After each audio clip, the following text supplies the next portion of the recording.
Jésus reviendra-t-il de la même façon qu'il est monté au ciel lors de la résurrection? Eh bien, explicitement, l'ange le raconte le jour de l'ascension au chapitre 1 des Actes des Apôtres. Il reviendra de la même manière. Alors évidemment, tout au long de l'histoire de l'Église, les théologiens, en regardant et en réfléchissant sur ce mystère du retour du Christ, l'ont tous situé à la fin du monde, à la fin de la dernière génération. Et à chaque génération, il y avait un apôtre ou plusieurs apôtres pour annoncer de manière glorieuse, comme l'avait fait Jésus d'ailleurs, qu'il allait revenir pour cette génération, que cette fois c'était sûr de sûr qu'il ne passerait pas d'autres générations. Il y eut même, au XVe siècle, saint Vincent Ferrier, qui l'annonça en le prouvant par la résurrection d'un mort, une femme au cimetière, devant les gens à qui il prêchait, qu'il ressuscita alors qu'elle était morte depuis plus d'1 an. Et elle confirma sa parole. Il revient, plus de délai, c'est pour notre génération. Au point que saint Vincent Ferrier fut canonisé sous le nom de l'ange de l'Apocalypse qui dit « plus de délai ». Donc à force, certains se mettent à se dire « mais c'est ridicule ». L'Église catholique s'est tout le temps plantée, et toutes les églises, et les témoins de Jéhovah n'en parlons pas.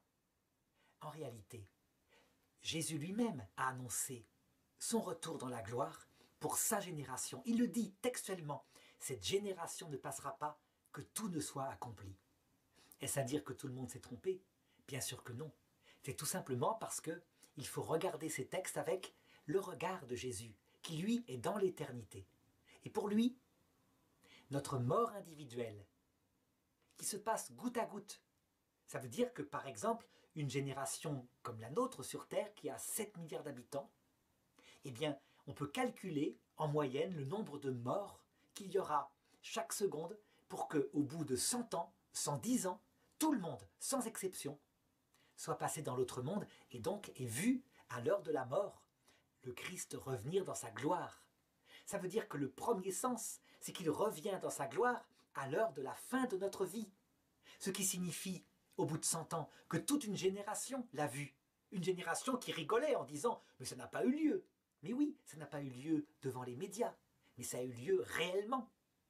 Qui parmi les soldats de 14, actuellement, n'a pas vu le retour du Christ? Nous savons qu'ils l'ont tous vu. Et nous pouvons dire « mais non, ils sont morts ». Eh bien, eux savent que oui. Et puis, un dernier sens, celui qui nous intéresse, qui nous séduit, se réalisera pour la dernière génération du monde, à l'époque du dernier Antéchrist, celui qui établira la paix sur terre. Une paix extérieure et la guerre à l'intérieur parce qu'on aura oublié le vrai Dieu. Eh bien, il reviendra dans sa gloire, d'un seul coup, pour tout le monde en même temps. Et nous, avec lui, nous l'accompagnerons, dit saint Paul. Et alors nos enfants, nos arrière-petits-enfants qui seront sur terre, n'auront pas besoin de passer par la mort, parce que, ayant souffert loin de Dieu si longtemps, leur cœur aura été purifié. Leur sensibilité sera beaucoup plus forte que la nôtre maintenant, puisque ce sera un monde de luxe matériel et de misère spirituelle. Eh bien, il reviendra de la même façon que dans l'ascension. Ça veut dire que ce n'est pas une venue spirituelle. Ce n'est pas la grâce qui vient dans le cœur, comme ça se passe habituellement. Ce n'est pas l'Eucharistie. Nous le verrons de nos yeux. De nos yeux. Les gens qui approchent la mort le voient de leurs yeux. Et pourtant, leur cœur est déjà arrêté. C'est qu'il y a un sens physique, un corps psychique sans doute, qui passe et qui le voit. Les gens qui approchent la mort en témoignent, cet être de lumière, accompagné des proches décédés, etc., qui leur apparaît.